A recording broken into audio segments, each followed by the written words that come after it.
बिस्मिल्लाहिर्रहमानिर्रहीम। अस्सलाम वालेकुम। आज module number 2 mid term syllabus जो है ना वो हम कवर करेंगे। उसके अंदर जी आज हमने फाइनेंशियल इन्वायरमेंट पढ़ना है क्या होता है।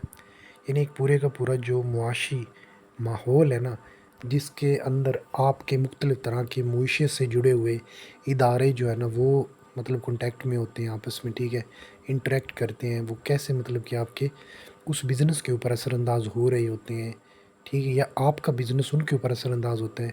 उन मुख्तलिफ़ तरह के जो एनवायरनमेंट के कंपोनेंट हैं ना उनको हम देखेंगे, ठीक है। तो इंट्रोडक्शन टू फाइनेंशियल एनवायरनमेंट जो है उसके अंदर क्या बता रहा है कि फाइनेंशियल एनवायरनमेंट होता है एक, उसके अंदर मुख्तलिफ़ तरह के प्लेयर्स हैं जो आपके उस एनवायरनमेंट को जो फाइनेंशियली जिसके अंदर आप इंटरेक्ट कर रहे होते हैं, यानी पैसे का लेन देन जिसके अंदर होता है ना, वो या उससे जुड़े हुए कोई भी इदारा है ना, वो जो है वो उसको हम पढ़ेंगे। उसमें सबसे पहले security exchange commission of Pakistan यानी SECP है, एक इदारा है, ठीक है, वो उसके हम फंक्शन देखेंगे। उसके बाद एक स्टेट बैंक ऑफ पाकिस्तान यानी SBP है, उसके भी फंक्शन देखेंगे। एक फेडरल बोर्ड ऑफ रेवेन्यू यानी FBR होता है, उसको भी हम देखेंगे। और एक जो है वो आखिर में फाइनेंशियल मार्केट होती है जिसके अंदर स्टॉक एक्सचेंज होता है और फंक्शन ऑफ स्टॉक एक्सचेंज भी देखेंगे। इन चारों का पता होना चाहिए आप लोगों को, ठीक है। और इसके अंदर आगे इसकी कैटेगरी है ना वो भी बताता हूँ कि इनके अंदर कौन कौन सी चीज़ें शामिल होती हैं और इनकी क्या ज़िम्मेदारियाँ हैं। तो फाइनेंशियल एनवायरनमेंट से मुराद जो है ना वो तमाम तरह के बिज़नेस होते हैं जो अफेक्ट हो रहे होते हैं एक फाइनेंशियल एनवायरनमेंट के अंदर। वो आपका एक छोटी कंपनी भी हो सकती है या बहुत बड़ा इंटरप्राइज हो सकता है, कोई भी बिज़नेस, ठीक है। बहुत सारे ऐसे प्लेयर्स हैं या इंस्टीट्यूशंस हैं। जब भी इंस्टीट्यूशन का मैं ज़िक्र करूँगा ना, तो उससे मुराद आपने कोई भी ना मतलब बैंक की तरह का कोई भी इदारा ले लेना है, ठीक है। अपने ज़हन में रखना, जैसे बैंक होता है ना, उसको हम इंस्टीट्यूट कह सकते हैं। यानी कोई भी ऐसा इदारा जो हमें पैसे दे रहा होता है, ठीक है, या हम उससे पैसे ले रहे होते हैं, ठीक है, तो वो हमारा एक इंस्टीट्यूट के तौर पे काम करेगा, ठीक है। और वो अफेक्ट करता है हमारे बिज़नेस के ऊपर। कुछ इंपॉर्टेंट प्लेयर जो है ना वो मदरजा झैल हैं जिनका उसने यहाँ पे ज़िक्र किया है। तो पता होना चाहिए SECP स्टैंड फॉर, इस तरह मरूज़ी आ सकती है, तो security exchange commission of Pakistan होता है। SBP स्टैंड फॉर जो है वो क्या हो सकता है जी, मरूज़ी आ सकती है, तो ये क्या होता है, स्टेट बैंक ऑफ पाकिस्तान। उसके बाद FBR क्या होता है जी, रेवेन्यू, ठीक है, वो बोर्ड होता है जिसको हम फेडरल बोर्ड ऑफ रेवेन्यू भी कहते हैं। उसके बाद हमारे पास होता है जी फाइनेंशियल मार्केट मुख्तलिफ़ तरह की मार्केट जो है जिसके अंदर हमारे पास स्टॉक एक्सचेंज होता है और उसकी ज़िम्मेदारियाँ क्या है, ये सारी चीज़ें हमने देखनी है। तो उसके बाद आ जाता है हमारे पास कि इसके अंदर क्या चीज़ें शामिल है। फाइनेंशियल एनवायरनमेंट क्या होता है, हम जहाँ पे बिज़नेस ऑपरेट कर रहे होते हैं ना वो हमारा फाइनेंशियल एनवायरनमेंट है। यानी जिधर हमारा बिज़नेस चल रहा है ना, जिस माहौल में, वो उसका इन्वायरमेंट कहलाता है, ठीक है। उस इन्वायरमेंट में जो जो इदारे अफेक्ट करते हैं वो जो है वो हमारे क्या कहलाते हैं, कुछ रेगुलेटर्स कहलाते हैं। और जो हमारे मतलब सारी चीज़ों को रेगुलेट करते हैं, कंट्रोल करते हैं, और वो हुकूमती इदारे होते हैं, ठीक है। और जो क्रेडिट प्रोवाइडर होते हैं वो मुख्तलिफ़ तरह की फाइनेंशियल इंस्टीट्यूशंस होते हैं जो हमें क्रेडिट मुहैया करते हैं, यानी उधार पैसा, लोन, बॉन्ड्स की सूरत में जो है वो, या डेट की सूरत में हम जब बोरो करते हैं ना मनी, कहीं से भी हमें पैसा चाहिए होता है, उधार लेते हैं जब हम, तो वो जो हमें उधार दे रहे होते हैं वो हमारे क्रेडिट प्रोवाइडर यानी उधार देने वाले कहलाते हैं, ठीक है। तो ये पता होनी चाहिए। अब रेगुलेटर्स में क्या शामिल है जी, रेगुलेटर जो होते हैं ना, जो रेगुलेटरी अथॉरिटीज़ होती हैं जैसे, तो उनके अंदर रेगुलेटर में सबसे पहले SECP है यानी security exchange commission of Pakistan. उसके बाद स्टेट बैंक ऑफ पाकिस्तान भी इसमें आ जाता है, SCCP ये आ सकती है मरूज़ी। तीनों के नाम डाल देगा वो बुलेट पॉइंट वाइज, ABCD। तो आप लोगों से पूछेगा इनमें से कौन कौन से रेगुलेटर्स हैं, तो पता होना चाहिए। उसके बाद फेडरल बोर्ड ऑफ रेवेन्यू जो FBR होता है, ठीक है। इनकी गैस मैं बाद में बनाऊंगी जिसमें मैं शॉर्ट लॉन्ग और जो मरूज़ी सारी चीज़ें जो है वो एक्सप्लेन करूँगा। फ़िलहाल आप स्लाइडों को ध्यान दो, स्लाइडें जो है ना वो समझना ज़रूरी है। तो FBR भी होता है जिसको आप फेडरल बोर्ड ऑफ रेवेन्यू भी कहते हो, ठीक है। उसके बाद क्रेडिट प्रोवाइडर जो हमें उधार देते हैं वो क्या शामिल होते हैं उसमें, कमर्शियल बैंक आ जाते हैं आपके, ठीक है, इन्वेस्टमेंट बैंक आ जाते हैं, ठीक है। यानी कि वो बैंक जो खुद जो है ना वो एज अ बिज़नेस के तौर पे काम करते हैं। इन्वेस्टमेंट बैंक जो आपकी मुख्तलिफ़ तरह की ऑर्गेनाइजेशन में इन्वेस्टमेंट करके फिर अर्न करते हैं पैसा, ठीक है, इंटरेस्ट की सूरत में। उसके बाद नॉन बैंकिंग फाइनेंशियल इंस्टीट्यूशंस, कुछ ऐसे भी इदारे होते हैं जो नॉन बैंकिंग होते हैं, यानी बैंक की तरह तो नहीं होते लेकिन वो लोन वगैरह जो है वो आपको उधार पैसे दे देते हैं। तो इस तरह के इदारे होते हैं। और सबसे आखिर में स्टॉक एक्सचेंज होता है, ठीक है, जिसके अंदर आप जो है वो स्टॉक एक्सचेंज मार्केट मुख्तलिफ़ तरह के शेयर वगैरह बेचे ख़रीदे जाते हैं और उसकी भी ज़िम्मेदारी होती है, वो भी देखेंगे हम।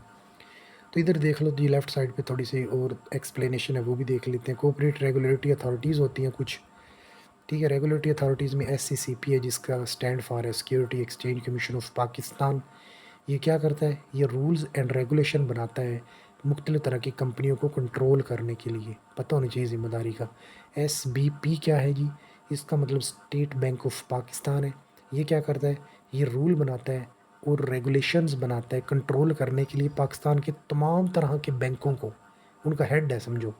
उसके बाद FPR क्या होता है? इसको कहते हैं फेडरल बोर्ड ऑफ रेवेन्यू, और ये कलेक्ट करता है taxes for the operation of the business.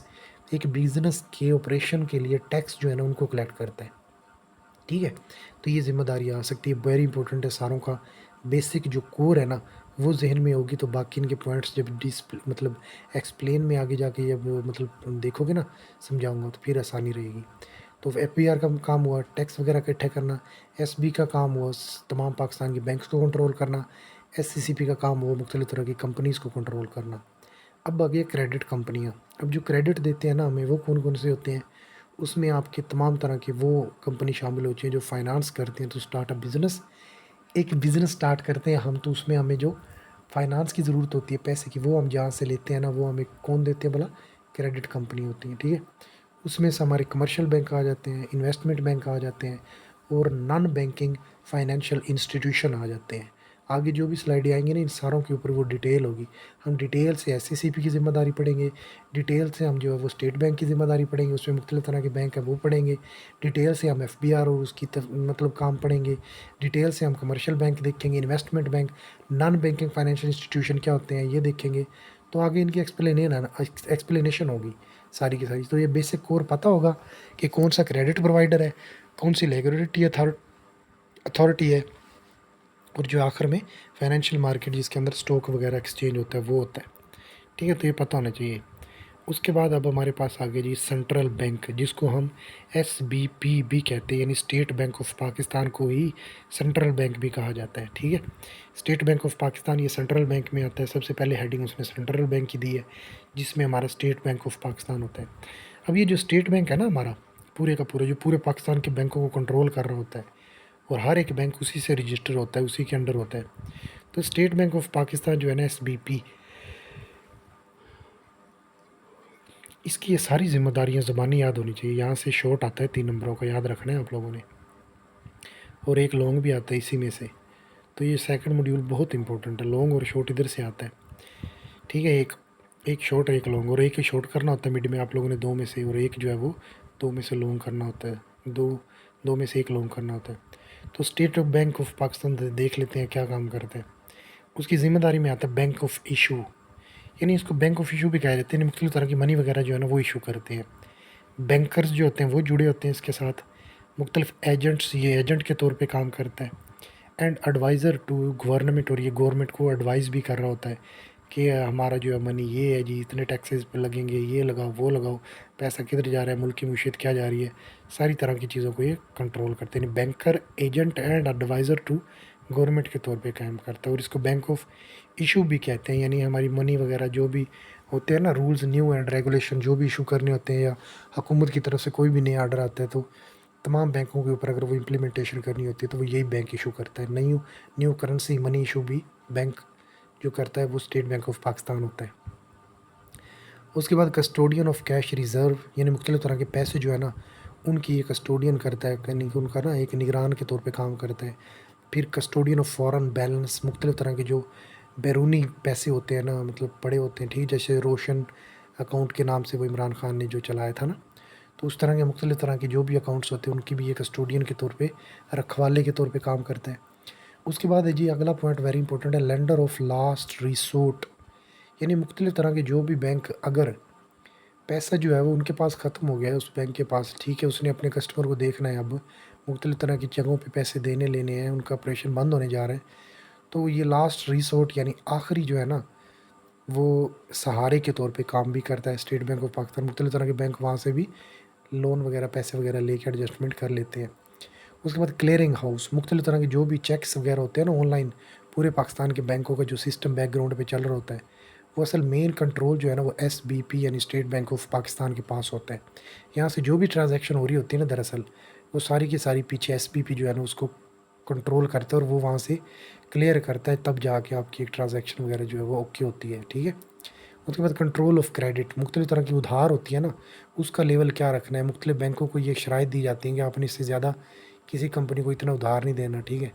तो इस दरअसल ये बैंकों में जो बैलेंस पड़ा होता है ना, इसका कंट्रोल सारा एसबीपी होता है, एसबीपी के पास होता है। तो एसबीपी को पता होता है कि इस बैंक के पास कितना जो है वो पैसा पड़ा हुआ है।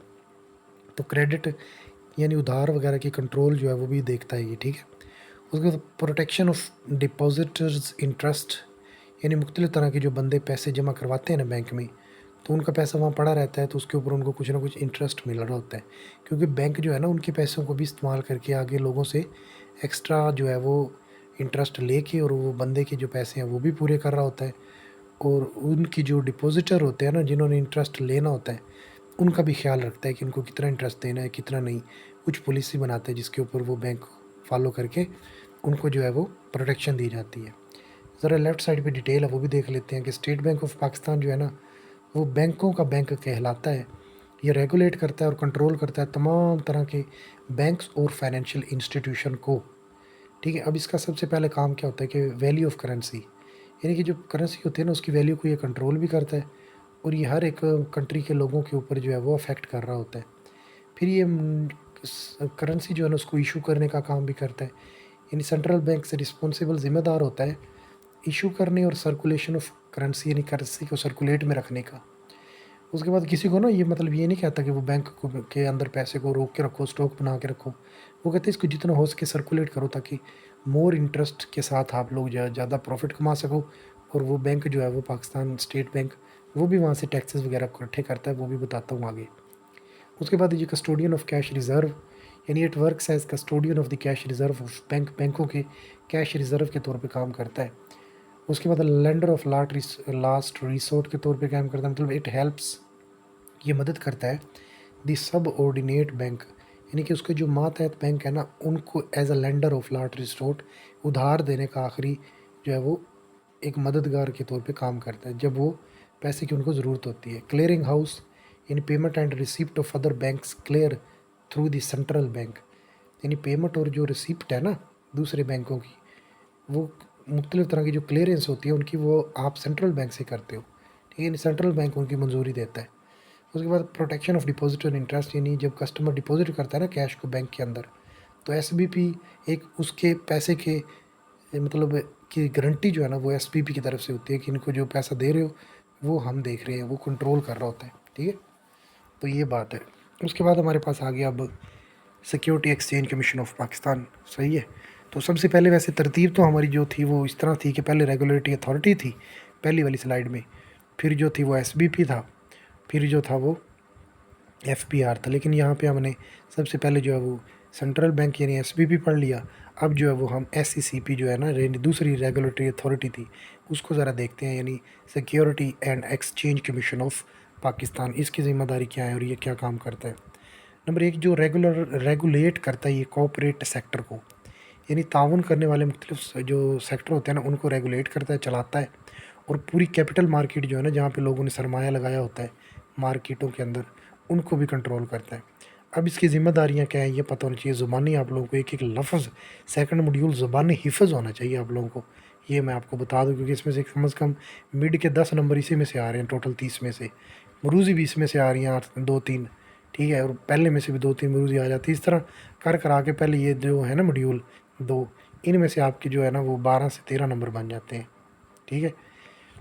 उसके बाद हमारे पास आ गया रेगुलेट करता है ये कॉर्पोरेट सेक्टर को और कैपिटल मार्केट को। उसकी और जिम्मेदारियाँ हैं इन्वेस्टमेंट को सपोर्ट करना, इकोनॉमिक जो ग्रोथ है उसको बढ़ाना, और प्रॉस्पेरिटी यानी खुशहाली के अंदर मददगार देना जो है वो एससीसीपी का काम होता है, जो कि मुख्तलिफ़ तरह की कंपनियों को जो चलाता है, ये कंपनियों को कंट्रोल करता है। नहीं, हमने स्लाइड में पढ़ा था पहली में। उसके बाद इसके रेगुलेटरी फंक्शन क्या होते हैं, इसके कौन सी जो है वो हुकूमती ज़िम्मेदारियाँ हैं इसके ऊपर। नंबर एक, मुख्तलिफ़ तरह की जो कंपनी होती है ना उनकी रजिस्ट्रेशन और लाइसेंसिंग, उनको लाइसेंस इशू करना इसका काम है। नंबर दो, सुपरविजन, प्रूडेंशियल एंड रेगुलेटरी, यानी मुख्तलिफ़ तरह की जो रेगुलेटरी अथॉरिटी होती है ना, इदारे होते हैं, उनकी सुपरविजन जो है, उनकी देखभाल जो है, निगरानी ये करता है। उसके बाद एप्लीट बेंच, मुख्तलिफ़ तरह की कंपनियों की अगर मुज़ाकरात होने होते हैं तो उनके लिए जो एक मरकज़ी किरदार जो है वो एससीसीपी अदा करता है एप्लीट बेंच के तौर पे, यानी उनकी अपील सुनता है। उसके बाद इन्वेस्टर अवेयरनेस एंड एजुकेशन, मुख्तलिफ़ तरह के जो इन्वेस्टर होते हैं ना, लोग जो इन्वेस्ट करना चाह रहे होते हैं उनको आगाही देना चाहिए, उनको ज़्यादा मतलब कि ना अपने रूल्स वगैरह के बारे में जो एजुकेशन तालीम है वो देना, उनके मुख्तलिफ सेमिनार वगैरह कंडक्ट करवा के उनको गाइड करना कि किस तरह से आप अपने बिज़नेस को ग्रो कर सकते हैं, ताकि वो मतलब कि सपोर्ट कर सके इन्वेस्टमेंट को, इकोनॉमिकली ग्रोथ होए, प्रोस्पेरिटी हो। ये सारे ऊपर वाले फंक्शन जो है वो उनकी करने की ज़िम्मेदारी ये होती है। उसके बाद एडमिनिस्ट्रेशन ऑफ प्रोफेशनल्स, यानी मुख्तलिफ़ तरह के जो प्रोफेशनल बंदे हैं ना, उनकी एडमिनिस्ट्रेशन होती है, ये चलाने वाले बंदे। ऐਵੇਂ नहीं होते कि जो आम बंदा वो जाके उधर एसएफसीपी में बैठा होता है। बड़े बड़े लोग जो होते हैं ना, चार्टर्ड अकाउंटेंट, ठीक है, सीएमएज, सीएसएसएज, ठीक है, वो बंदे जो होते हैं ना, उनका ये एक पूरी टीम होती है, जो बड़े मुआशी मीशत को समझने वाले लोग जो है ना, वो इसको जाके कंट्रोल कर रहे होते हैं, वो देखते हैं, वो चलाते हैं। लेफ़्ट साइड पे कुछ और फंक्शन है, ज़रा इसी से रिलेटेड वो भी देख लेते हैं। सबसे पहले रजिस्ट्रेशन एंड लाइसेंसिंग, यानी रजिस्टर करते हैं नई कंपनियों को। नंबर 2 सुपरविजन दी, कंपनियों को सुपरवाइज़ करना, यानी डिफ़ाइन करना उनका कैपिटल स्ट्रक्चर। ये आप जो है ना वो 10वें मॉड्यूल में आगे जाके देखोगे, जो कि फ़ाइनल का हिस्सा होगा, लेकिन फ़िलहाल ये आप ज़हन में रखो कि सुपरविजन दी कंपनी का मतलब ये है कि कंपनियों को सुपरवाइज़ करता है ये, कि एक कंपनी कितनी उधार जो है वो लेके किसी भी बैंक से अपनी बिज़नेस में लगा सकती है, और कितना उसको अपनी जेब से पैसा जो है ना, यानी शेयर की सूरत में वो लगाना चाहिए। यानी कि डेट और शेयर जो है ना, इन दोनों की सूरत में आप जो है वो पहले मॉड्यूल में हम पढ़ चुके हैं सारा कुछ। ये डेट क्या होता है, शेयर क्या है, वो मेरा लेक्चर आप लोगों ने देख लेना, ठीक है। तो यहाँ पे वो डेट और जो उधार लेते हो आप लोग या शेयर की सूरत में कंपनी में पैसा लेके आते हो, तो उसकी जो निस्बत होती है ना, कितना डेट रख सकते हो, कितनी जो है वो शेयर रख सकते हो आप लोग, तो उस चीज़ का नाम जो है वो क्या है, कैपिटल स्ट्रक्चर होता है। कैसे बनाना है आप लोगों ने, क्या कोई ज़्यादा डेट तो नहीं इस्तेमाल कर रहा। हो सकता है ऐसा कि वो बंदा जो है वो सारी उधार उठा के जो है वो बिज़नेस चला रहा हो।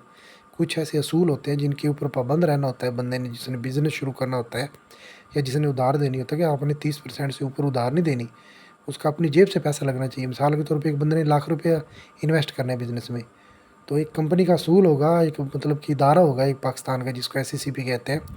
वो ये असूल वज़ा करेगा कि उसने 30,000 रुपया ज़्यादा से ज़्यादा वो किसी बैंक से उधार लेके लगा सकता है अपने बिज़नेस में।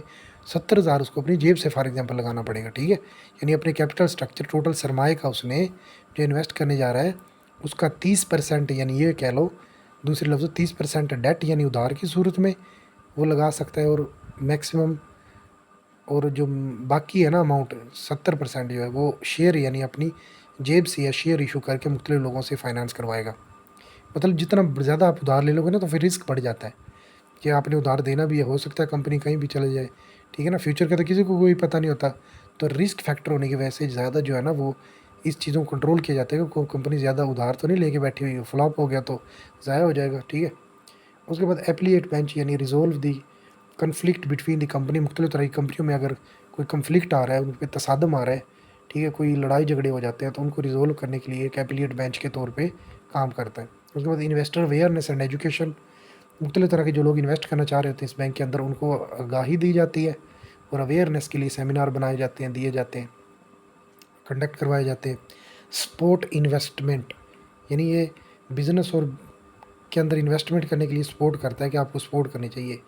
इकोनॉमिकली ग्रोथ का मतलब है, जब इन्वेस्टमेंट की जाती है ना, तो उसका मतलब यही होता है, मकसद कि आपकी जो इकोनॉमिक ग्रोथ जो है ना वो बढ़े, ठीक है, तो ये पता होना चाहिए। उसके बाद हमारे पास तीसरे नंबर पे था रेगुलेटरी अथॉरिटी में एफबीआर, यानी फेडरल बोर्ड ऑफ रेवेन्यू। बहुत ज़रूरी है, बहुत ज़रूरी है, पता होना चाहिए इसका, ये शॉर्ट आता है, ठीक है, 3 नंबर का, सॉरी, तो ये पता होना चाहिए इसकी जिम्मेदारियाँ क्या होती हैं। सबसे पहले तो फंक्शन देखो, फिजिकल पॉलिसी, यानी कि ऐसी पॉलिसी जो आपकी पैसे से रिलेटेड है, मनी से रिलेटेड है, वो फिजिकल पॉलिसी कहलाती है। तो उसके अंदर सबसे पहले इसका क्या काम होता है, टैक्सेशन, यानी टैक्सेस वगैरह इकट्ठे करना, ठीक है। लगाते हैं ना, टैक्स लगाते हैं मुख्तलिफ तरह की, डायरेक्ट टैक्स होते हैं, कुछ इनडायरेक्ट होते हैं। डायरेक्ट वो होते हैं जो आपकी जो है वो डायरेक्ट पैसे मनी पे लगते हैं, जो आपके पास बैंक में 2 करोड़ रुपया है उसके ऊपर टैक्स लगेगा। इसी तरह जो इनडायरेक्ट होता है वो चीज़ों के ऊपर लगे होते हैं, साबुन पे लगा हुआ है 3 रुपये 4 रुपये, टूथब्रश पे लगा हुआ, इस तरह मुख्तलिफ तरह की चीज़ों पे, ठीक है। तो इसकी ज़िम्मेदारी होती है टैक्सेशन, यानी टैक्स वगैरह इकट्ठे करना, उनको वज़ा करना, टैक्सेस की पॉलिसी बनाना। फिर गवर्नमेंट स्पेंडिंग, कि गवर्नमेंट क्या कहाँ पे पैसे लगा रही है, उस चीज़ को कंट्रोल करना। उसके बाद ट्रांसफ़र पेमेंट्स, यानी मुख्तलिफ तरह की जो पेमेंट्स है ना, उनकी जो ट्रांसफ़र हो रही होती है, पैसे का लेन देन हो रहा होता है लोगों के दरमियान, उसको कंट्रोल करना जो है वो भी इसी का काम एफबीआर का है, ठीक है। उसके बाद लेवी एंड कलेक्ट टैक्सेस, मुख्तलिफ तरह के जो टैक्सेस वगैरह होते हैं जो, ठीक है। और ये लेवी कहते हैं, वो नहीं होता जो, क्या कहते हैं उसे, जो ये अखबारों में आया होता है कई बार के, जो है ना वो टेंडर वगैरह इशू किए जाते हैं, उस तरह के कोई भी जो होते हैं ना ये, तो वो लेवी और कलेक्ट टैक्सेस भी इसी का काम होता है।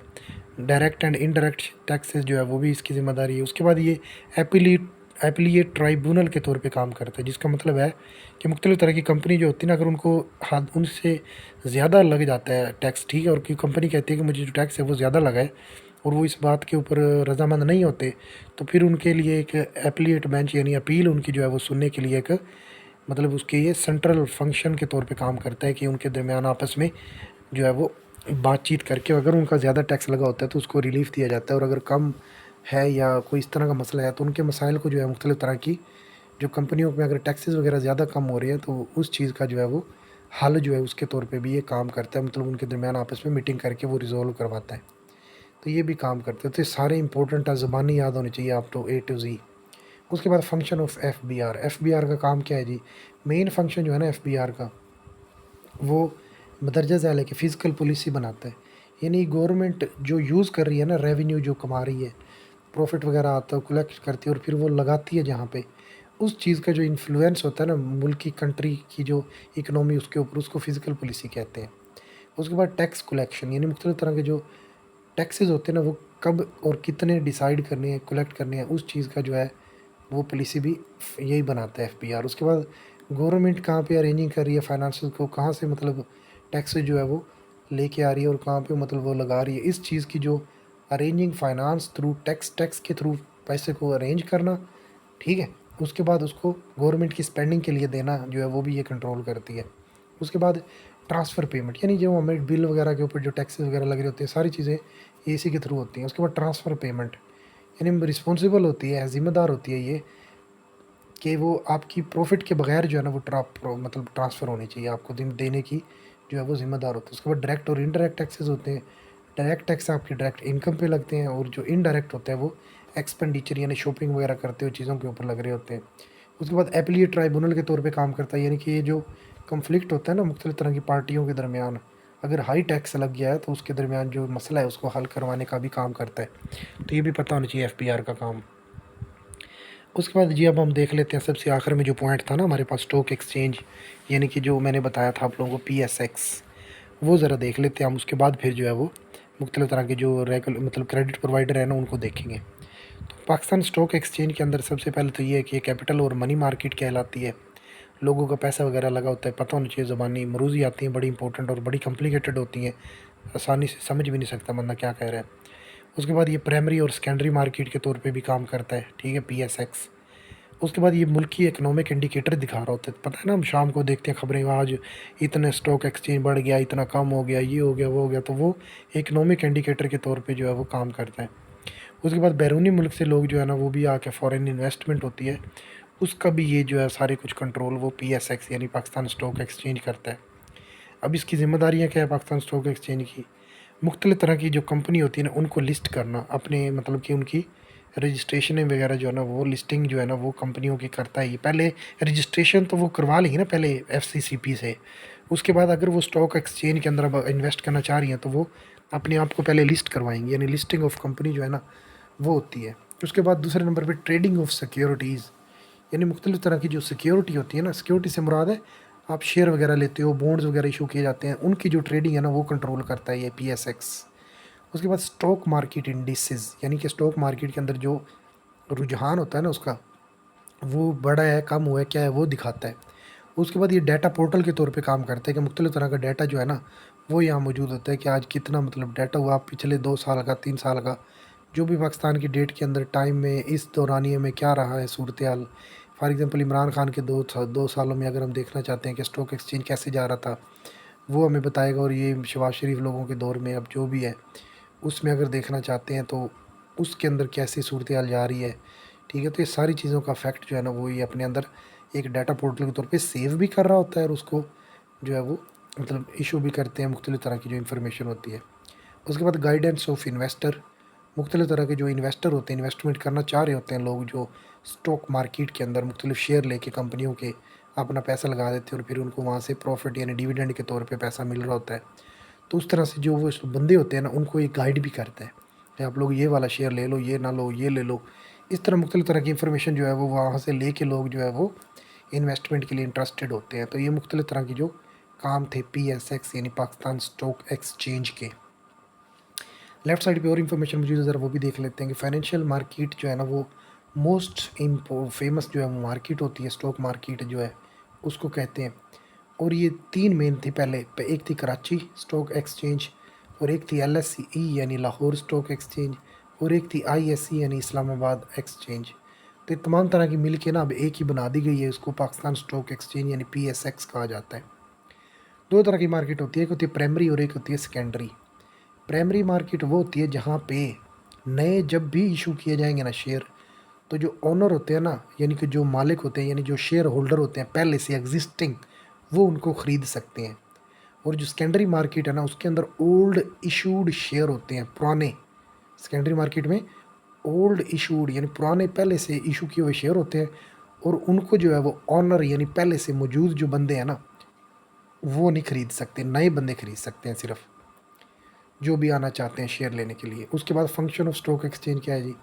लिस्टिंग ऑफ कंपनी, कंपनियों को लिस्ट करना और उनको इस चीज़ की इजाज़त देना कि वो स्टॉक के अंदर अब ट्रेड कर सकते हैं। दूसरे नंबर पे है जी मुख्तलिफ़ तरह की जो सिक्योरिटी होती हैं उनको मतलब ट्रेड करना। तो ये लिस्टेड जो कंपनी होती है उनको अलाउ किया जाता है कि वो स्टॉक एक्सचेंज में ट्रेड कर सकते हैं। उसके बाद मुख्तलिफ़ तरह के जो डाटा पोर्टल होता है वो प्रोवाइड करता है ताकि डिसीजन ले सकें इन्वेस्टमेंट के बारे में, और मुख्तलिफ़ तरह के जो शेयर है उनको परचेज़ करना है नहीं करना, उस तरह की इंफॉर्मेशन के लिए। अब हमारे पास आगे जी बैंकों की तरफ आ जाते हैं, जो कि रेगुलेटरी अथॉरिटीज़ थी यानी क्रेडिट प्रोवाइडर थे हमारे पास।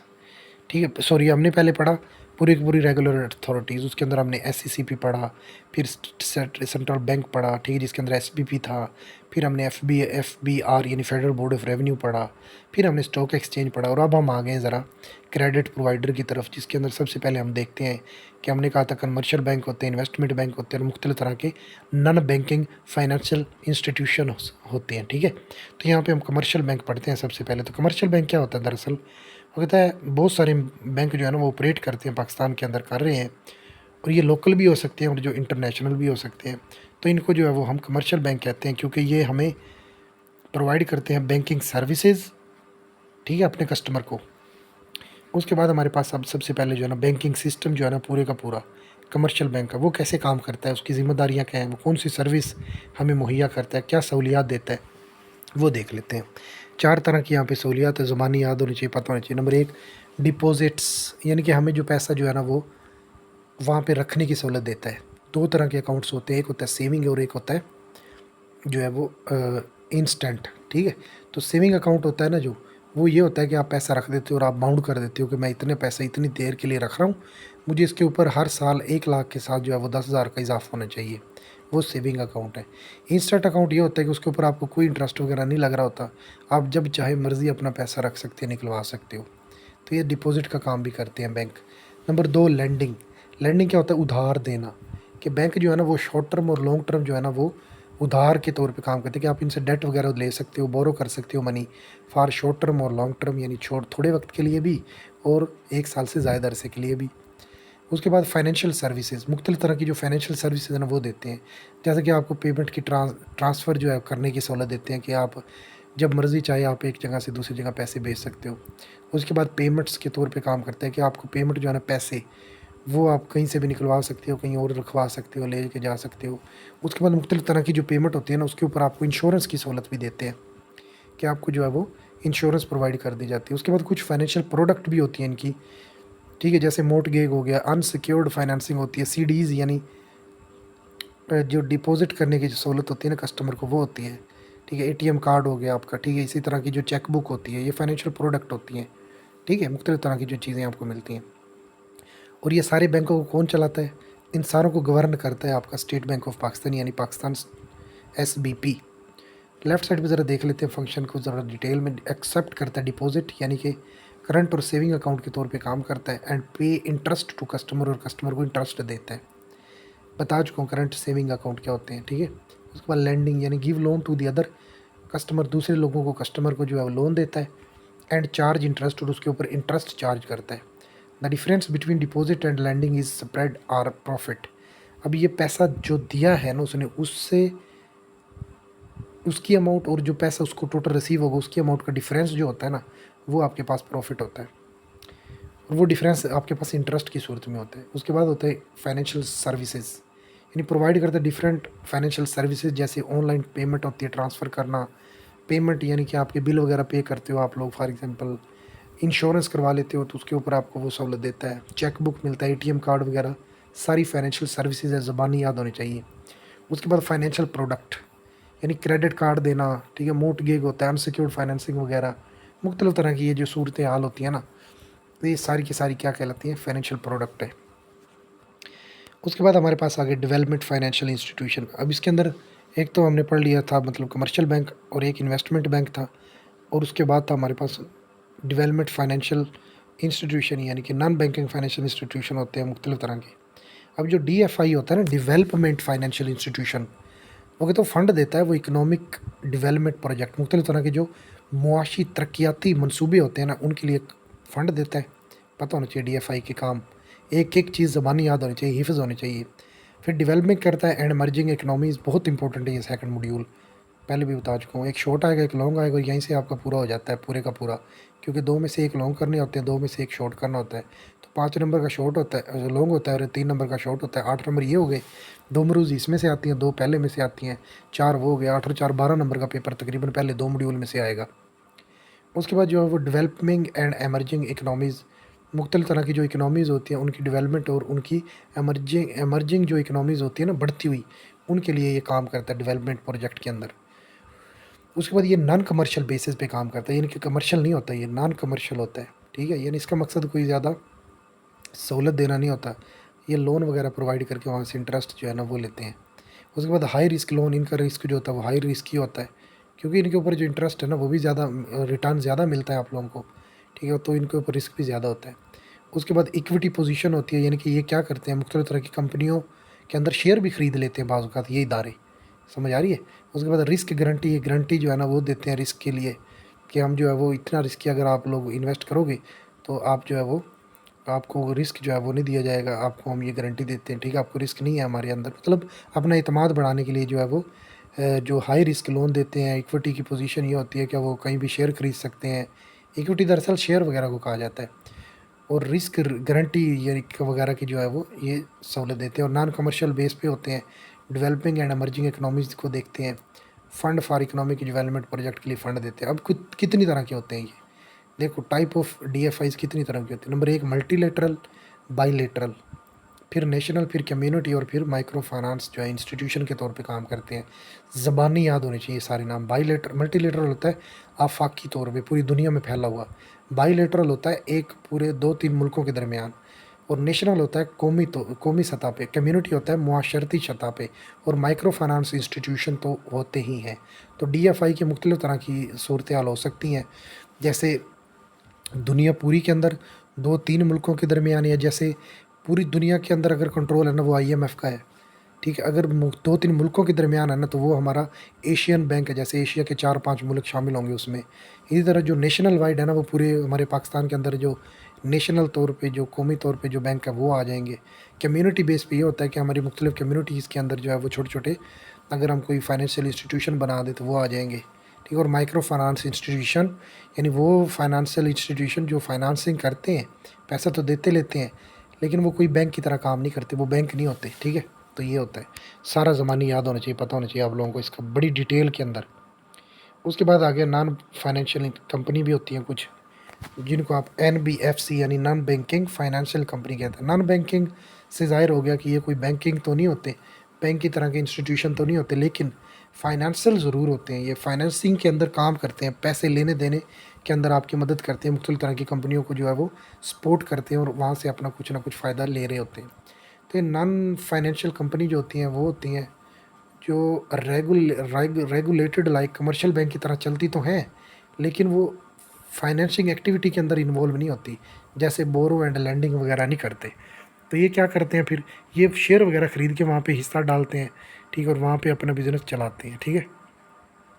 तो नॉट अ बैंक, ये कोई बैंक नहीं होता NBFC, और ना ही रेगुलेट होता है बैंक की तरह, नॉन बैंकिंग फाइनेंसिंग होते हैं, इनका काम होता है कमर्शियल लोन देना, सोशल और कम्युनिटी लैंडिंग यानी उधार देना, मुआशरती और मुआशी तौर पे मुख्तलिफ़ तरह की जॉइंट वेंचर बनाते हैं ये, ठीक है। मुख्तलिफ़ तरह की अपनी अपॉइंटमेंट करके वहाँ पे मतलब एक बना लिया इदारा कि मैं इधर उधार दूंगा, आप बिज़नेस चलाओ, उसके अंदर मेरा इतना प्रॉफिट होगा, मिल के बिज़नेस वगैरह चलाते हैं। पार्टनरशिप कर लेते हैं मुख्तलिफ़ तरह के कामों के अंदर। फैक्टरिंग के तौर पे काम करते हैं, यानी कि अगर किसी बंदे का कहीं पैसा फंसा हुआ है ना, तो उसके दरमियान में ये एक पार्टी के तौर पे काम करेंगे जो उससे पैसा बुलवा के देंगे। उसके बाद इक्विटी फाइनेंसिंग यानी मुख्तलिफ़ तरह के शेयर अगर इशू इशू हुए हैं कहीं पे, तो वहाँ पे शेयर ख़रीद के भी अपना हिस्सा डाल के वहाँ से मुनाफा कमा सकते हैं। क्राउड फंडिंग बहुत बड़ी, अगर कहीं फंडिंग हुकूमत को चाहिए है तो इस तरह के इदारे अपना किरदार अदा कर सकते हैं। उसके बाद गवर्नमेंट को भी फ़ंड अगर चाहिए होता है, कभी कभार पैसा ख़त्म हो जाए, तो वो भी NBFC यानी नॉन बैंकिंग फाइनेंशियल जो होते हैं ना कंपनियाँ, वो उनसे ले सकती हैं या वो प्रोवाइड कर सकती हैं। तो सारे के सारे ज़बानी इनको याद होनी चाहिए। बाज़ औक़ात मिक्स यही दो होते हैं, एक DFI और एक NFCS, इनका मिक्सअप हो जाता है और बच्चों को समझ नहीं आती ये पॉइंट किसका है और वो किसका है। दोनों में डिफरेंस का पता होना चाहिए। Function of non banking financial institution company के जो है ना वो देख लेते हैं, लेफ़्ट साइड पे मौजूद है। सबसे पहले कमर्शियल लोन देते हैं ये, कि ये ना कस्टमर को लोन देते हैं जैसे कि दूसरे बैंक देते हैं। Number 2, lending services, they also provide money for social and community development, यानी मुख्तलिफ माशरती और मुआशी तौर पे जो मतलब हमारे चल रहे होते हैं ना प्रोजेक्ट, उनके लिए ये क्या करते हैं, पैसे देते हैं। उसके बाद ये करते हैं जॉइंट वेंचर, यानी they provide financing to the joint कंपनियों को, आपस में 2-3 कंपनियाँ जुड़ी हुई हैं, उनको अगर पैसा चाहिए तो वो प्रोवाइड करेंगे ये। उसके बाद पार्टनरशिप के तौर पे काम करते हैं कि मुख्तलिफ कंपनियों के अंदर वर्क टुगेदर करने के लिए उनके दरमियान शेयर ले लेते हैं, पार्टनरशिप कर लेते हैं। इक्विटी शेयर का मतलब है कि नई कंपनियों को जो भी बिज़नेस स्टार्ट करती है उनको फाइनेंसिंग प्रोवाइड करते हैं, उनके उनके उनके उसके अंदर शेयर में हिस्सा डाल लेते हैं अपना, ठीक है। इसके बाद गवर्नमेंट फंडिंग, कि they also provide financing to the government, government को भी पैसे देते हैं, तो पता होना चाहिए आप लोगों को इसका। मेजर फॉर्म ऑफ NBFC, कितनी तरह की फॉर्म है इसकी।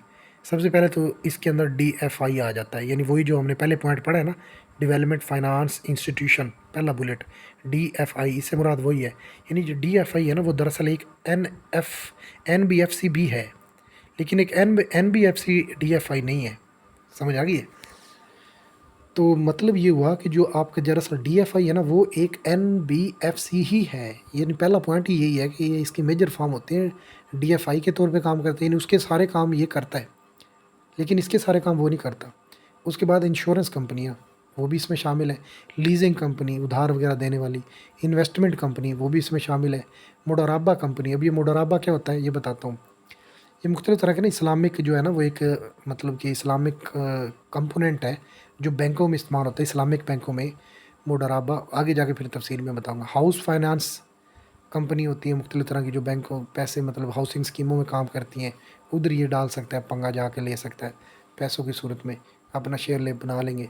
वेंचर कैपिटल कंपनी है, मुख्तलिफ़ तरह की जो महम होती है पैसे इकट्ठे करने की सरमायाकारी में, उधर भी ये अपना हिस्सा डालते हैं या उसके कंपोनेंट हैं। उसके बाद करेंसी एक्सचेंज वगैरह होती है, वहाँ पे भी मुख्तलिफ़ तरह के जो ये बने होते हैं हमारे यहाँ पे कि वो यूनियन और साउथर्न यूनियन और वेस्टर्न यूनियन के मुख्तलिफ़ तरह के दफातर होते हैं जो छोटे छोटे बैंकों की तरह, तो उन पे भी ये काम कंट्रोल करते हैं। उसके बाद माइक्रो लोन प्रोवाइडर, यानी छोटी बेस के ऊपर जो लोन वगैरह होते हैं वो भी ये प्रोवाइड करते हैं। सारी चीज़ों का ज़बानी नाम याद होना चाहिए। DIL दिल, IMHVCM, यानी पहले पहले इनके एक एक लेटर मिलाओ ना हर एक लाइन का, तो DIL बनता है दिल। उसके बाद IM यानी मैं हूँ, HVCM यानी हाई वोल्टेज क्राइम मिनिस्टर। समझ आ रही है? तो DIL HV मतलब दिल, IMHVCM high voltage crime minister. तो ये पता नहीं चाहिए आप लोगों को, एक एक लेटर ये जुगाड़ है मतलब याद करने का, ठीक है। तो उसके बाद मेजर फार्म कौन सी है जी, इंश्योरेंस कंपनी हो गया, लीजिंग कंपनी, इन्वेस्टमेंट कंपनी, मुडराबा कंपनी, हाउसिंग फाइनेंस, ठीक है, वेंचर कैपिटल और ये करेंसी, ये ज़बानी याद होनी चाहिए। उसके बाद हमारे पास इस्लामिक बैंक है जी, हमारे पास इस्लामिक बैंक काम करता है। इस्लामिक बैंक क्या होता है, ये पूरे का पूरा जो है ना वो इस्लामी असूलों पे होता है। इसमें सूद वगैरह इंटरेस्ट वगैरह का कोई सीन नहीं होता, प्योर इस्लामिक असूलों के ऊपर मुख्तलिफ़ तरह के स्कॉलर्स जो होते हैं ना, इस्लामिक स्कॉलर, वो कुछ पॉलिसी बनाते हैं जिनके ऊपर इस्लामिक पॉलिसी वज़ा की गई होती है। और वहाँ पे पूरी की पूरी जो शरिया एक कंप्लाइंस यानी कि इस्लामिक शरिया के ऊपर काम करता है। शरिया बोर्ड एक पूरा बोर्ड होता है, पैनल होता है उलमा का, जो देख रहा होता है तमाम तरह की ट्रांजैक्शन को। उसके बाद प्रॉफिट एंड लॉस की शेयरिंग होती है हर बंदे के बराबर। और प्रोहिबिशन ऑफ रिबा, रिबा जो है ना उससे यानी कि सूद से पाक होता है। इंडेक्सेशन यानी बजाय आप किसी को कोई चीज़ देने के, आप अगर उसको कोई पैसे देते हो तो आप उसको सोना दे देते हो उस पैसे की जगह पे, और आप कहते हो कि 10 साल बाद मैं इतना ही सोना वापस ले लूँगा, तो उसकी जो कीमत बड़ी होगी उस वक्त फिर वो एज अ सूद वगैरह के तौर पे नहीं आएगी। तो इसको इंडेक्सेशन कहते हैं, यानी कि चीज़ों को, मनी को किसी भी चीज़ के साथ जोड़ के आप दे देते हो और उसी सूरत में आप पैसा ले लेते हो। मतलब पैसा जो है वो मनी की सूरत की बजाय फिर आप किस में ले लेते हो, सोने की। मतलब आज मैंने 200 तोला सोना दिया, वो बंदा उसको बेच के काम में लगा लेता है, बिजनेस करता है, और 2 साल के बाद उसने जो बात की थी कि मैं 2 साल में आपको 2 तोला सोना दे दूंगा, तो वो 2 तोला सोना मुझे वापस कर देगा, चाहे फिर उस वक्त उसकी कीमत ज़्यादा ही क्यों ना हो। ठीक है, तो ये बात है। उसके बाद आ जाता है हमारा इस्लामिक बैंकिंग के इंस्ट्रूमेंट कौन कौन से होते हैं। सबसे पहले होता है मुशरिका। अब मुशरिका क्या है? ये भी एक इस्लामिक इंस्ट्रूमेंट है, बहुत इंपॉर्टेंट है। इसमें से शॉर्ट आ रही हैं, मुरूजी आ रही हैं, सारे पता होना चाहिए। एक मुडराबा होता है, एक इजारा होता है, एक मुराबहा होता है, चारों का पता होना चाहिए। भाई पूरे इस्लामिक बैंक एक शरिया कंप्लाइंस बनी बनी होती है, यानी शरी असूलों के ऊपर। कंप्लाइंस से मुराद क्या है? असूल, रूल्स एंड रेगुलेशंस शरिया के, यानी शरीयत के मुताबिक। शरिया बोर्ड होता है उलमा का, मुख्तलिफ तरह का प्रॉफिट और लॉस को शेयर किया जाता है बराबर, और सूद से पाक सिस्टम होता है, इंडेक्सेशन का तस्वुर होता है। और 4 इंस्ट्रूमेंट है इसके: मुडराबा, मुशरिका, मुदराबा, इजारा और मुराबहा। तरतीब भी इसी तरह याद होनी चाहिए। लेफ्ट साइड पे डिटेल है, ज़रा पढ़ते हैं। Islamic banking is operating under the umbrella of Islamic values. मुख्तलिफ इस्लामिक वैल्यूज़ के अम्ब्रेला यानी छतरी के नीचे ये काम करता है, इस्लामी असूलों पे। The function of Islamic bank is same as commercial bank. Function इसके वही हैं जो इस्लामिक बैंक भी, मतलब कमर्शियल बैंक जैसे कर रहे होते हैं, लेकिन ये ना रूल एंड रेगुलेशन जो शरिया के मुताबिक होते हैं, शरीयत के मुताबिक। सूद वगैरह का सिस्टम नहीं होता। प्रोहिबिशन ऑफ रिबा, रिबा से रोका जाता है, इसके अंदर कोई रिबा का तस्वर नहीं है, सूद नहीं है। यूज़ एंड कंजप्शन, उसके इस्तेमालात, और वो देखते हैं ज़रा। वो कहते हैं the charges paid or receive on the use of product is रिबा। यानी एक चीज़ को अगर आप यूज़ कर लेते हो ना, इस्तेमाल करते हो, मिसाल के तौर पे गाड़ी है, ठीक है, या किराए पे दे देते हो, तो उसके ऊपर जो आपको पैसे इजाफी लेते हो ना इस्तेमाल करने के, तो वो भी एक रिबा के तौर पे आता है। या घर है, किराया पे है, तो वो आपने यूज़ किया है, कंज्यूम नहीं किया, तो इस तरह से जो भी वहाँ पे चार्जेस या रिसीव या पेड करते हो ना, वो रिबा कहलाता है। दूसरे नंबर पे है चार्जेस पेड या रिसीव होते हैं on consumption of product, product के कंज्यूम करने पे, वो इंटरेस्ट कहलाता है। मिसाल के तौर पे पैसे लिए मैंने किसी से उधार, मैंने उसका जो भी काम था वो कर लिया, अब उसको उधार देनी है, वापस पैसे लौटाने हैं, तो मैं उसको मनी के तौर पे वापस लौटा देता हूँ। तो इस तरह कंज्यूम करने के बाद जो आप चीज़ लौटाते हो ना इजाफी तौर पे, उसके इवज़ के आपने उसका फ़ायदा उठाया, तो वो इंटरेस्ट कहलाता है, पता होना चाहिए। कंज्यूम इंटरेस्ट और यूज़ रिबा।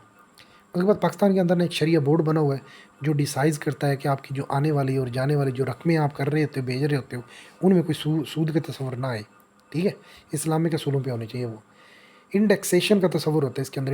इंडेक्सेशन क्या है कि व्हेन, जब वी अटैच द मनी, जब हम पैसे को इन्वॉल्व कर देते हैं ना एक कमोडिटी यानी किसी चीज़ के साथ, तो उसको इंडेक्सेशन कहते हैं। मिसाल के तौर पे 10 लाख विद गोल्ड, मैं 10 लाख दे रहा हूँ, मैं कहता हूँ मैं 10 दिनों, 1 साल के बाद आपसे 10 लाख के बराबर जो है वो गोल्ड ले लूँगा, सोना ले लूँगा, या आज मैं सोना दे देता हूँ 10 लाख की बजाय, और आप उसको बेच के इस्तेमाल ले लेते हो। ठीक है, और आज से 10 साल बाद मुझे आप वो सोना ही वो वापस 3 तोला लौटा दोगे, तो ये बात होती है। उसके बाद इस्लामिक बैंकिंग इंस्ट्रूमेंट क्या होते हैं जी, ये वेरी इंपॉर्टेंट है, और चारों पॉइंट वो बहुत इंपॉर्टेंट है। मुशरिका, यानी एक मुशरिका अमल होता है बैंक के अंदर ना, इस्लामिक बैंकिंग में एक इंस्ट्रूमेंट मुशरिका के नाम से, यानी कि एक टर्म यूज़ होती है, या यूँ कह लो कि एक तरह की इन्वेस्टमेंट का नाम है मुशरिका, जिसके अंदर 2 बंदे इन्वेस्टमेंट करते हैं मनी को, और वो प्रॉफिट एंड लॉस जो है ना उसको बराबर डिवाइड कर लेते हैं। मिसाल के तौर पे एक बंदे ने ना 1000 रुपया लगाया, दूसरे ने भी 1000 लगाया, उन्होंने दोनों ने मिलके कहीं पे इन्वेस्टमेंट की, उनको प्रॉफिट हुआ 1200 रुपये का। ठीक है, तो वो 600 रुपया जो है ना वो आपस में तकसीम कर लेंगे, तो इस चीज़ का नाम मुशरिका है। दूसरे नंबर पे है मुडराबा। मुडराबा ये होता है कि एक बंदा कहता है यार मैं पैसे लगा देता हूँ, तेरे पास एक्सपर्टीज़ है कि तू बिज़नेस कर सकता है, तूने एमबीए किया हुआ फॉर एग्जांपल, तो तू मेरे ये पैसे लगा, मेरे साथ बिज़नेस में काम कर, तो जो भी प्रॉफिट होगा उसको हम हाफ हाफ कर लेंगे या बांट लेंगे। तो इस तरह एक बंदा जो इन्वेस्टमेंट पैसे की करता है, दूसरा अपनी स्किल से काम करता है या उसके अंदर हिस्सा डालता है बिज़नेस में, तो उस चीज़ का नाम मुडराबा है। तीसरे नंबर पे अजारा। अजारा होता है लीज़ और फाइनेंस एंड एसेट। अजारा ये चीज़ है कि आप ना बैंक में पैसे दे देते हो, ठीक है, और बैंक जो है ना वो इस्लामिक है अगर, तो वो इस्लामिक बैंक क्या करेगा, उस पैसे से आपकी कोई गाड़ी वगैरह, कोई बस वगैरह जो है वो रेंट पे चला देगा। उससे जो भी प्रॉफ़िट आता जाएगा ना, वो आपको वो शेयर के तौर पे जो है वो उसको देता जाएगा और अपने पास जो है उसका कुछ प्रॉफ़िट का हिस्सा रखता जाएगा। तो इस तरह से जो है वो बैंक इस तरह प्रॉफ़िट आपको जो देगा वो भी आपका इजारा के तौर पे आएगा, वो इस्लामिक असूलों पे होगा, ठीक है। उसके बाद आ जाए मुडराबा मुराबहा। अब मुराबहा ये चीज़ है कि बैंक आपने पैसा दिया बैंक को, बैंक जो क्या करता है बजाय वो चीज़ें रेंट पे चलाने के, अब वो चीज़ें लेके बेच देता है कस्टमरों को। या यूँ कर लो, यूँ कह लो कि जैसे एनआरएसपी बैंक है, आप उधर जाते हो और वो आप कहते हो यार मुझे ये मशीनरी चाहिए, तो वो बैंक आपके साथ जाता है, आपका हाथ पकड़ता है, आपकी दुकान में जाएगा, वहाँ पे आपको वो चीज़ दिलवा देगा और बैंक वो आपसे कहेगा कि ठीक है मैं आपसे ना हर महीने 10,000 रुपये इसकी इंस्टॉलमेंट लेता रहूँगा। तो उसको जो इजाफी पैसे आखिर में जाके जो प्रॉफिट वसूल होगा ना बैंक को, वो वसूल जो बैंक है ना, वो फिर उस पैसे को जो उस बंदे की किसी और की इन्वेस्टमेंट के तौर पे बैंक में पड़े हुए थे ना, उसको फिर वो जो उसने आगे काम किया है, नई चीज़ें लेके बेच रहा होता है और उससे जो प्रॉफिट आता है वो फिर अपने उन बंदों को देता है जो डिपॉजिटर होते हैं, उनके असल बैंक के अंदर पैसे जिन्होंने रखवाए होते हैं। तो वो भी जो है वो मुराबहा के तौर पे आता है। तो ये भी एक फाइनेंशियल इंस्ट्रूमेंट है जो कि इस्लामिक बैंक का है। उसके बाद सबसे आखिर में आ जाता है हमारे पास फ़ॉरेन बैंक के मुख्तलिफ़ तरह के बैंक होते हैं जो हमारे मुल्क में काम कर रहे होते हैं, वो फ़ॉरेन बैंक कहलाते हैं। जैसा कि बैंक इस्लामिक बैंक है, जैसे हमारा दुबई बैंक है, और भी बहुत सारे बैंक हैं जो मुख्तलिफ़ मुल्कों में जाके काम करते हैं, वहाँ पे ब्रांचें होती हैं। जैसे हमारे भी बहुत सारे ऐसे बैंक हैं जो यहाँ पे पाकिस्तान में भी है और उनकी बाहर वाले मुल्कों में भी ब्रांचें बनी हुई हैं, तो ये बात है। तो इसका काम क्या होती है कि फ़ॉरेन बैंक होता है, ठीक है, गवर्नेंस ऑफ फ़ॉरेन बैंक। इसको जो गवर्नेंस होती है ना वो फ़ॉरेन बैंक भी करता है और इसका इम्पैक्ट होता है होस्ट कंट्री पे। यानी एक वो जो जहाँ पे वो असल उसकी मेन ब्रांच है ना, वो तो हो गया कि वो उधर भी काम कर रहा है, वो हो गया उनका मतलब असल मतलब बैंक गवर्नेंस जहाँ पे वो चल रहा है। दूसरा होस्ट ये होता है कि जहाँ पे वो आके दूसरे मुल्क में काम कंपनी में लगभग, तो वो होस्ट कंट्री है, उसको उसका मुआविन कंट्री है, ठीक है। तो उसके एडवांटेजेस क्या होते हैं, ये एफिशिएंसी बढ़ा देता है लोकल बैंकों की। एक बाहर वाला मुल्क जैसे तरक्की याफ्ता मुल्कों से अगर आके हमारे मुल्क में लगेगा, तो वो जो सर्विस प्रोवाइड करेगा तो बाकी बैंकों को भी तो उसकी रीस आएगी ना, वो भी उसको देखेंगे, वो भी कहेंगे यार हम भी इतनी तेज़ी से क्यों नहीं चल रहे। तो इस तरह कस्टमर जो है ना वो फिर उनको प्रेफर करेगा, तो वो कस्टमर को वहाँ पे जाने से रोकने के लिए अपने पास वो सहूलतें देना शुरू कर देंगे। तो इस तरह एफिशिएंसी बढ़ जाती है लोकल बैंकों की, किस वजह से फ़ॉरेन बैंक के आने से। उसके बाद सोफिस्टिकेटेड फाइनेंशियल सर्विसेज, जिस तरह हमारे लोकल बैंक उधार शुधार दे रहे होते हैं, इसी तरह ये भी बैंक जो होता है वो उधार शुधार सारा कुछ वही काम करता है जो हमारे ये बैंक करते हैं, वो फ़ॉरेन होता है। फिर ये सपोर्ट करता है वीक लोकल बैंक। अगर हमारे छोटे जो लोकल बैंक होते हैं ना, जो हमारे लोकल मुल्क में अंदर एक मुल्क में चल रहे होते हैं, अगर उनको भी कभी पैसे वगैरह की मनी की ज़रूरत पड़ जाए, तो ये फ़ॉरेन बैंक जो होते हैं ये बहुत बड़े इंटरनेशनल लेवल पे होते हैं, तो ज़ाहिर है उनसे जो है वो अगर मदद मांगी जाए तो वो भी हेल्प करते हैं। उसके बाद फ़ॉरेन इन्वेस्टमेंट, अगर ये बैंक जो है वो पाकिस्तान में लगे हुए हैं बाहर वाले मुल्कों के, तो वहाँ पे जो बंदे उनके असल मेन जो हेड है जहाँ पे वो जिस मुल्क का है, उस मुल्क की करेंसी का अफेक्ट इस बैंक की अंदर भी हो रहा होगा ज़ाहिर, और ये हमारे मुल्क में लगा होता है, हमारे मुल्क में भी उसका फ़र्क पड़ेगा। तो फ़ॉरेन इन्वेस्टमेंट जो होती है वो भी लेके आते हैं हमारे मुल्क में ये। उसके बाद access to international capital market, कि आप इंटरनेशनल मार्केट में जो है ना इनके थ्रू जो एक्सेस कर रहे होते हो, ठीक है। इसके अंदर रिस्क भी कम होता है क्योंकि तरक्की याफ्ता मुल्कों के बैंक होते हैं, पैसा अच्छा खासा होता है, यहाँ पे डूबने का चांस कम होता है, इंटरेस्ट भी काफ़ी दे रहे होते हैं। तो ये बात है, अपनी कस्टमर की केयर करते हैं। फाइनेंशियल प्रोडक्ट और फाइनेंशियल सर्विसेज जो हमने पीछे अभी पढ़ी है ना, वो भी इनकी अच्छी होती हैं। उसके बाद डिसएडवांटेजेस, इसके नुकसानात क्या हैं। एक तो ये है कि यार इसकी वजह से ना लोकल बैंक बढ़ जाते हैं। जब लोकल बैंक बढ़ जाते हैं तो दूसरे नंबर पे इनके ऊपर कंट्रोल करना मुश्किल हो जाता है, ये पता होना चाहिए। उसके बाद फ़ॉरेन बैंक क्या है, ज़रा डिटेल में पढ़ लेते हैं लेफ्ट साइड पे। Foreign bank is the bank होता है which is not the bank of that country which they operate. यानी ये बैंक वो होता है जहाँ पे ये असल में मौजूद है, उस कंपनी का उस मुल्क का नहीं होता, ये किसी और मुल्क का होता है, लेकिन जहाँ पे ये चल रहा होता है वहाँ पे ये मतलब उधर का नहीं होता। इन्वेस्टमेंट पहला इसका एडवांटेजेस है कि इन्वेस्टमेंट आती है कि वो इन्वेस्टमेंट क्रिएट करते हैं उस मुल्क के लिए जहाँ वो ऑपरेट कर रहे हैं, ठीक है। नंबर दो, जॉब के तौर पे जो है ना वो चांसेस बढ़ा देते हैं, जॉब अपॉर्चुनिटी बढ़ जाती हैं। फिर इकोनॉमिक ग्रोथ होती है, मुल्क की जो इकोनॉमी है वो बढ़ती है। फिर एफिशिएंसी बढ़ जाती है लोकल बैंकों की। फिर फ़ॉरेन जो फाइनेंशियल सर्विसेज है ना वो हमें प्रोवाइड करना शुरू कर देते हैं ये। यानी कि अगर हमारा बैंक इधर इस्लामिक बैंक मौजूद है कोई भी, यानी दुबई इस्लामिक बैंक, और मैं दुबई में जॉब कर रहा हूँ, तो अगर मैंने दुबई में अकाउंट खोला हो तो मैं यहाँ पाकिस्तान में आके भी जो है वो दुबई इस्लामिक बैंक जो है उसके अंदर अकाउंट यहाँ पे, और वहाँ पे सेम मुझे वही सेम सर्विसेज प्रोवाइड की जाएंगी और मैं यहाँ पे इजीली वर्क जो है वो कर सकता हूँ। उसके बाद एक्सेस ऑफ इंटरनेशनल कैपिटल, यानी कि मुख्तलिफ जो इंटरनेशनल कैपिटल सरमाया होता है उधर तक हमें एक्सेस हासिल हो जाती है। यानी मैं दुबई बैठा हूँ, वहाँ से अगर मैं पैसे भिजवाना चाहूँ तो मेरे अकाउंट में यहाँ पे एटीएम मैंने दिया हुआ है बैंक इस्लामिक बैंक का, दुबई इस्लामिक बैंक का, तो मेरे यहाँ पे जाके दुबई इस्लामिक बैंक में एटीएम लगाओ, डायरेक्ट पैसे आप निकलवा सकते हो। कोई वो सीन नहीं है कि वहाँ पे पहले भेजो, किसी बैंक में आएंगे, वहाँ से वेरिफिकेशन होगी, टाइम लगेगा, फिर जाके होगा, ऐसा कुछ नहीं होता। ये भी डायरेक्ट इंटरनेशनल कैपिटल को एक्सेस दे देता है। अगर आपका किसी और बैंक मुल्क के अंदर मतलब बैंक मौजूद है और वो बैंक आपके जो असल कंट्री है वहाँ पे होस्ट के तौर पे उसकी ब्रांच आई हुई है, तो सेम वही सेम सर्विसेज मिलेंगी जो आपको असल होस्ट कंट्री और जो असल ओरिजिनल कंपनी मुल्क था ना उधर मिल रही थी। डिसएडवांटेजेस में पता है आपको कि decrease the profit end of the local bank के प्रॉफिट कम हो जाता है, फिर ये लोकल बैंक जो उसकी ग्रोथ को बढ़ा देता है और उसका कंट्रोल कम हो जाता है। तो ये था हमारा मॉड्यूल नंबर 2, वेरी इंपॉर्टेंट है। इसमें से शॉर्ट आएंगे, एक लॉन्ग भी आएगा। कैसे आएगा सारे गैस आगे बनाऊंगा बाद में अलहदा से वीडियो। फ़िलहाल जो लेक्चर जो है ना उनकी स्लाइडों की डिटेल जो है वो बनाने जा रहा हूँ। तो ये सीरीज़ का जो है वो दूसरा लेक्चर जो है पूरा हो गया मिड का। इंशाल्लाह वो नेक्स्ट जो है ना वो तीसरा, चौथा और पाँचवा भी आ जाएंगे। तब तक मुझे इजाज़त दें। अल्लाह हाफिज़।